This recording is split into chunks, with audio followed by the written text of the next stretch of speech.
깊은 산속 오두막집에 가난하지만 사이좋은 오누이와 어머니가 함께 살고 있었어요. 오누이의 아버지는 병으로 일찍 세상을 떠났어요. 그러면서 집안 형편이 어려워지자 어머니는 남의 집 일을 도와주며 살았어요. 하루는 어머니가 잔칫집으로 일을 도와주러 가게 되었어요. 얘들아, 엄마가 일하러 갔다 올 테니 문단속 잘하고 문 꼭 잠그고 있거라. 요즘 호랑이가 잘 나타난다고 하니 집 밖으로 나가지 말거라. 네, 엄마. 걱정하지 마시고 조심히 다녀오세요. 그렇게 어머니는 집을 떠나 일을 하러 가셨고 오누이는 집에 남게 되었어요.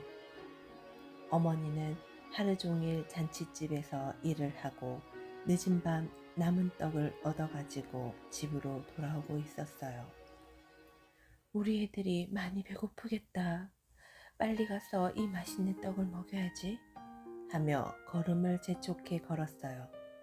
그렇게 첫 번째 고개를 하나 넘으려는데 갑자기 나타난 호랑이. 어흥, 떡 하나 주면 안 잡아먹지. 에그머니, 호랑이님, 우리 애들이 배고파 저만 기다리고 있을 텐데 제발 살려주세요. 어흥, 떡을 내놓고 가면 목숨만은 살려주마. 어머니는 벌벌 떨며 위협하는 호랑이에게 떡을 주고는 도망쳤어요.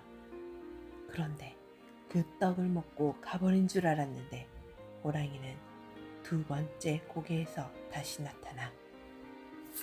어흥, 너가 보니 떡으로는 안 되겠어. 발 한 짝 주면 목숨만은 살려주겠다. 어머니는 온몸이 덜덜, 식은땀이 줄줄. 호랑이님, 팔을 내어주면 우리 애들에게 밥은 어떻게 해준단 말입니까? 저를 온전히 보내주시면 이 은혜 잊지 않겠습니다, 호랑이님. 이 말을 들은 호랑이는 하하, 은혜라 했다. 그래, 내가 특별히 목숨을 살려주지. 하며 쓱 이상한 미소를 지으며 호랑이는 어머니를 보내주었어요.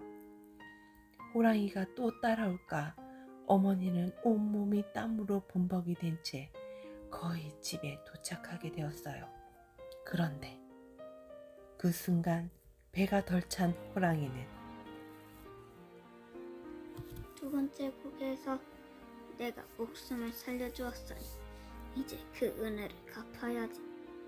호랑이님, 이러는 법이 어디 있습니까? 그러지 마시고 제발 살려주십시오. 어리석은 사람. 그 말을 믿다니. 애들이 여기 있다고 해서 잠시 도와주었을 뿐. 어머, 자식을 생각했으면 여기까지 오지 말았어야지. 자식까지 잡아먹으라고 여기까지 오다니. 호랑이는 그렇게 어머니를 잡아먹고는 어머니 옷을 입고 위장한 채로 오누이만 있는 집으로 갔어요. 호랑이가 문 앞에 도착했을 때 아직 어린 여동생은 대뜸 문 밖에서 나는 소리만 듣고 오빠, 엄마가 왔나봐 하고 기뻐하며 바로 대문을 열려 했지만 엄마 맞는지 확인해봐야 해. 문 열지 마. 오빠가 문을 열려는 여동생을 막아섰어요. 그러자 호랑이는 엄마의 목소리를 흉내내며 얘들아, 엄마야, 문 좀 열어주렴 하고 아이들을 불렀어요. 우리 엄마의 목소리와 전혀 달라. 엄마가 아니야. 얘들아, 엄마가 늦은 밤 찬바람을 너무 쐬었다는 게 감기에 걸려서 그래. 하며 둘러댔어요.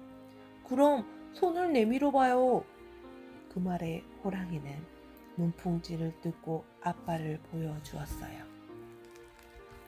이건 엄마의 손이 아니야. 우리 엄마의 손은 가늘고 보드라운데 이건 아니잖아. 얘들아, 엄마가 오랜 시간 일을 해서 손이 거칠어지고 부어서 그래. 믿어줘, 얘들아. 그래도 오빠는 믿을 수 없었어요.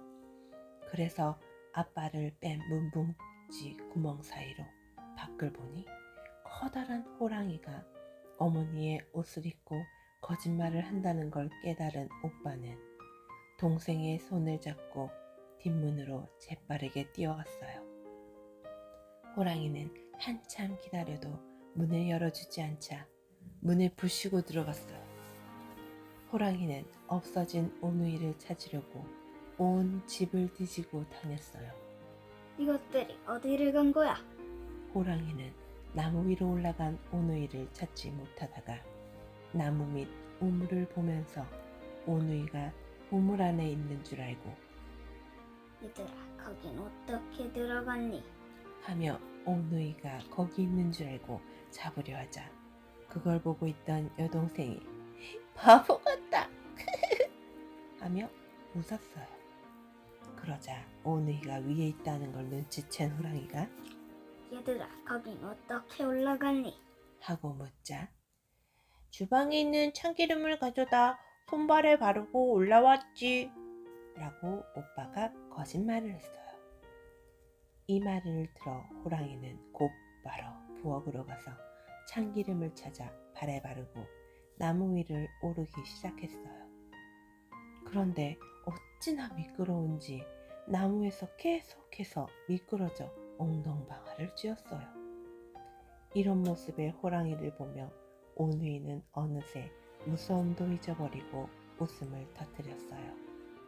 그러다가 신이 난 여동생이 바보 토끼로 나무를 쿵쿵 찍으며 올라오면 쉽게 올라올 수 있는데 하며 자기도 모르게 올라오는 방법을 말해버리고 말았지 뭐예요. 정신을 차린 여동생이 얼른 손으로 입을 막았지만 이미 그걸 들은 호랑이는 이것들이 거짓말을 하다니.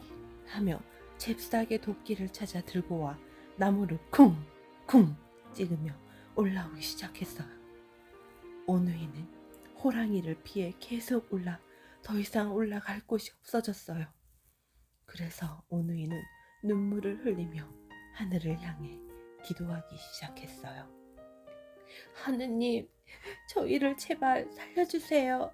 저희를 구해주세요.